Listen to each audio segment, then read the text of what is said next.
The wagon rattled over stones that felt sharp enough to split bone.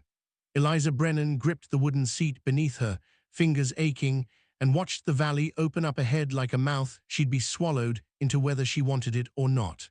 Behind her, everything familiar grew smaller until it vanished in the dust. Her aunt's letter had been brief. A position has been arranged. You'll work for Mr. James Holloway outside Crestwood. He needs help with his children. You leave Thursday. No questions asked. No choices given. Just instructions delivered like a bill that had come due. Eliza was 18, old enough to know what people whispered when a girl had no prospects and a family that couldn't afford another mouth. Old enough to understand that being sent away wasn't kindness. It was necessity dressed up in polite words. The driver, a man with tobacco-stained teeth and a hat brim so low she'd barely seen his eyes, spat over the side of the wagon. Holloway Place is just past that ridge. You can see the barn from here if you squint. She didn't squint. She just stared at the horizon and tried to imagine what kind of man took in a stranger to raise his children. A desperate one, probably, maybe cruel, maybe broken in ways that would make the work harder than any labor she'd done before. The ranch came into view slowly, like something reluctant to be seen. The barn sagged on one side, its red paint peeling in long strips. Fences leaned at odd angles, held together with rope and hope. The house itself was better, 2 stories, solid enough, with a porch that wrapped around the front. But the whole place had the look of something slipping, like a man trying to hold water in his hands. The wagon stopped. Eliza climbed down before the driver could offer help, her boots hitting the dirt with a soft thud. She smoothed her skirt, felt the weight of her single bag in her hand, and walked toward the porch. The door opened before she reached it. He stood there, tall and lean, shoulders broad beneath a faded work shirt. His face was weathered, creased at the corners of his eyes like he'd spent too many years squinting into the sun. Dark hair, streaked with early gray at the temples. He didn't smile. "Miss Brennan." His voice was low, careful, not unfriendly, but not warm either. "Yes, sir." "James Holloway." He stepped aside, holding the door open. "Come in." The house smelled like coffee and wood smoke. The front room was simple, a fireplace, a table with mismatched chairs, a sofa that had seen better years.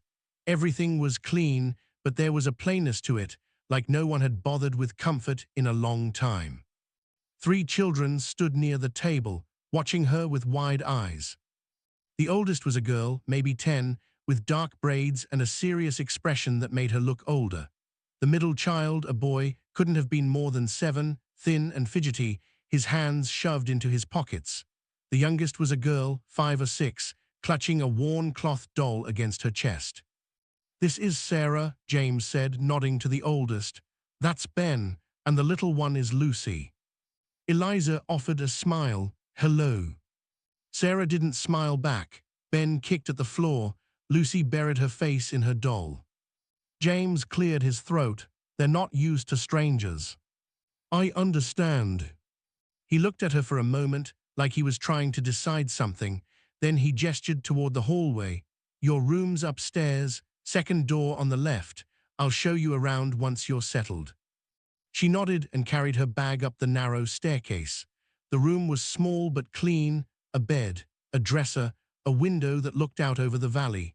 She set her bag down and sat on the edge of the mattress, feeling the exhaustion settle into her bones. This was her life now, a stranger's house, a man she didn't know, children who didn't want her here.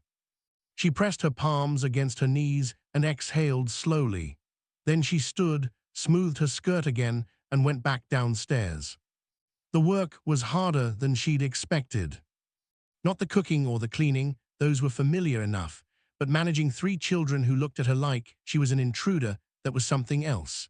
Sarah barely spoke, answering questions with nods or shrugs. Ben ran wild whenever he could, disappearing into the barn or down to the creek, forcing Eliza to chase after him. Lucy cried at night, soft sobs that echoed through the thin walls. James worked from dawn until dark, fixing fences, tending cattle, chopping wood. He came in for meals but said little, his presence heavy and quiet. He wasn't unkind, he just wasn't anything. At first, Eliza thought he resented her, but after a week, she realized it wasn't resentment. It was something deeper, grief, maybe, or exhaustion so bone-deep it had hollowed him out.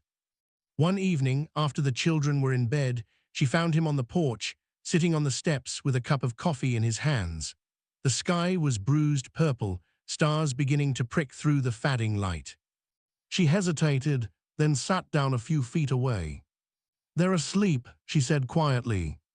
"Good." Silence stretched between them. Eliza picked at a loose thread on her sleeve.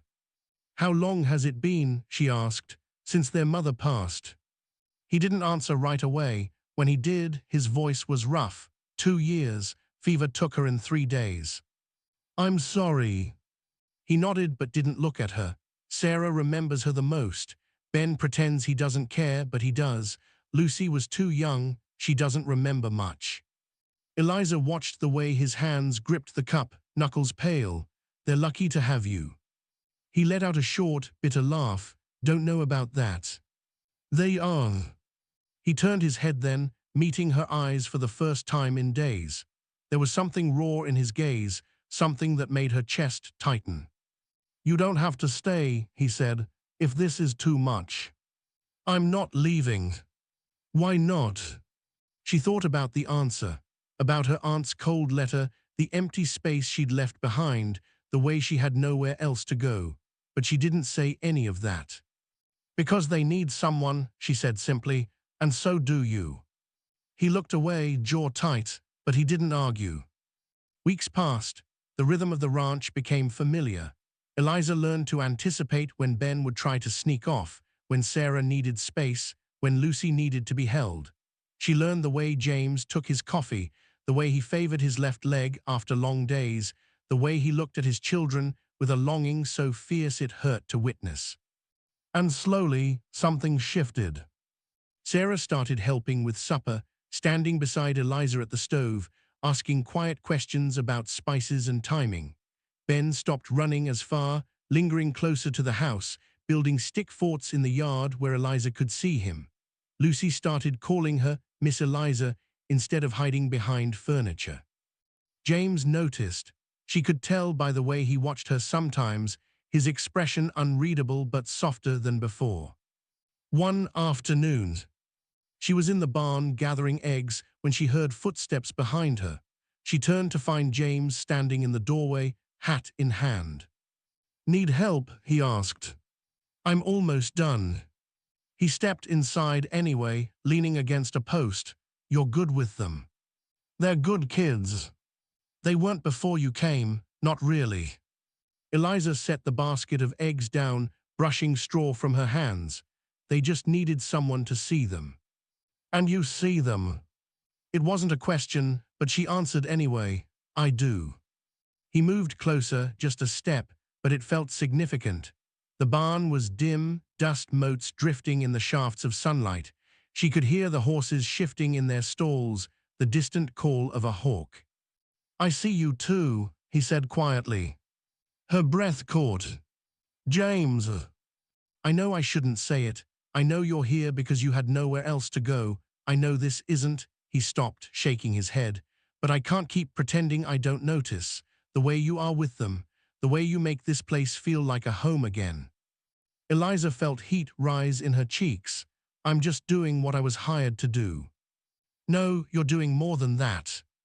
She didn't know what to say, didn't know how to name the thing that had been growing between them, slow and quiet and inevitable. Before she could speak, Lucy's voice rang out from the yard, calling for her. The moment broke. James stepped back, clearing his throat. "I'll let you get back to it." He left the barn, and Eliza stood there, heart pounding, the basket of eggs forgotten at her feet. The town of Crestwood was small, the kind of place where everyone knew everyone else's business. Eliza went into town with James and the children one Saturday, riding in the wagon as it clattered down the main road. People stared. She saw the way the women whispered behind their hands, the way men tipped their hats to James but let their eyes linger on her a little too long. She felt the judgment like a weight pressing down on her shoulders. At the general store, A woman with sharp eyes and a tight bun approached them. "Mr. Holloway, I didn't realize you'd hired help."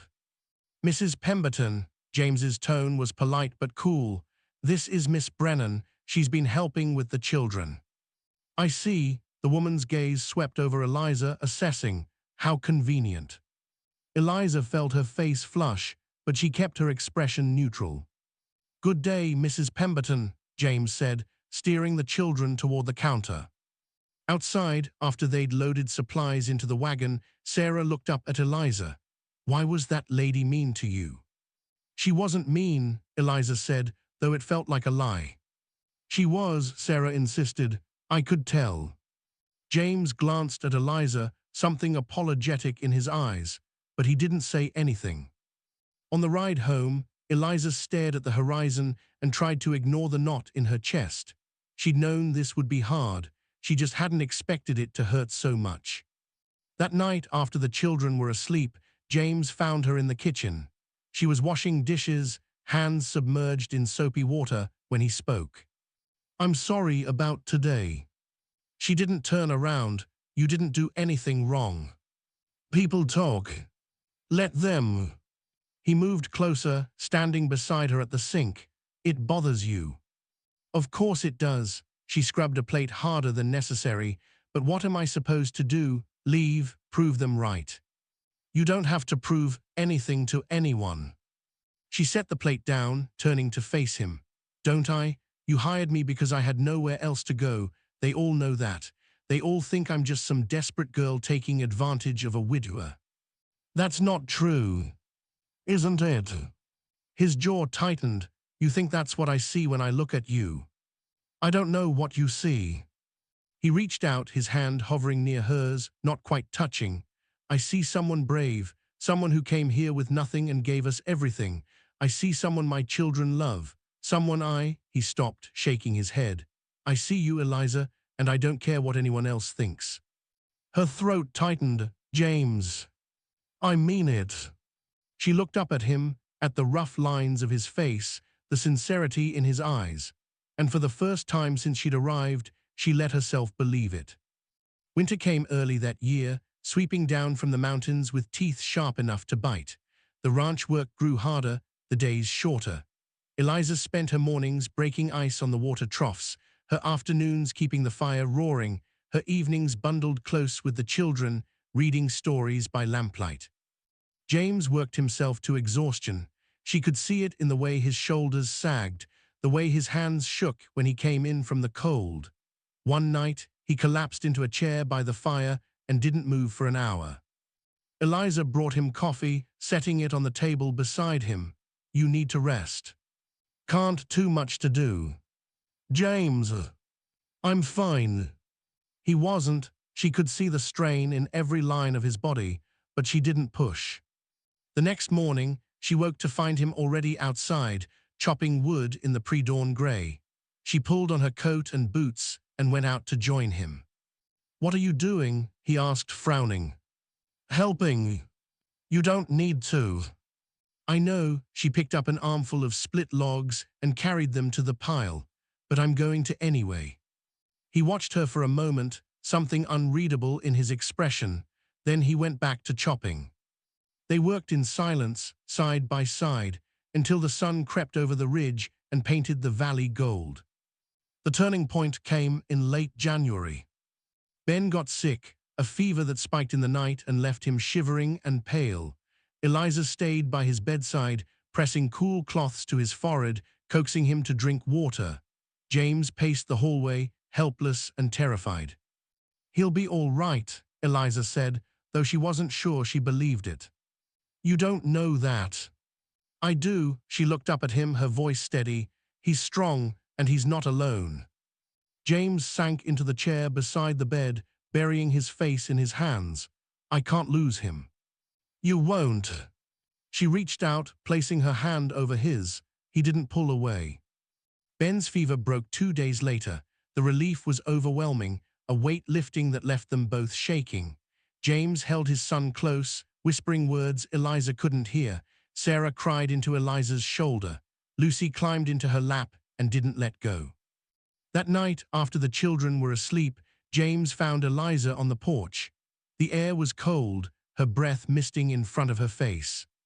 "Thank you," he said. "You don't have to thank me."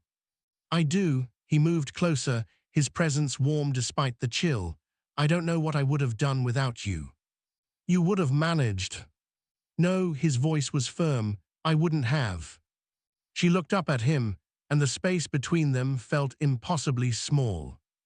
"Eliza," he said softly, "I need you to know something." Her heart pounded. "What?" "I'm not good at this, at saying what I feel, but you," he swallowed hard, "you've become more than just help. More than just someone I hired." He paused, his hand reaching for hers. "I care about you, and if you'll have me, if you'll have us, I want you to stay, not as hired help, but as family." She couldn't speak, couldn't breathe. All she could do was lean into his touch and nod. He kissed her then, slow and careful, like he was afraid she might disappear. And when he pulled back, his forehead resting against hers, she felt something settle deep in her chest. Home, this was home. Spring came with wildflowers and rain that turned the valley green. Eliza stood on the porch one morning, watching the children play in the yard. Sarah was teaching Lucy how to braid flowers. Ben was building something with sticks and twine, his tongue poking out in concentration. James came up behind her, wrapping his arms around her waist. "You happy?" "Yes." "Good." He pressed a kiss to her temple. "Because I am too." She turned in his arms, looking up at him. The ranch still needed work. The town still whispered, but none of it mattered anymore. Because she had this family, this love, this life she'd never expected to find. And it was more than enough. Claude can make mistakes. Please double-check responses.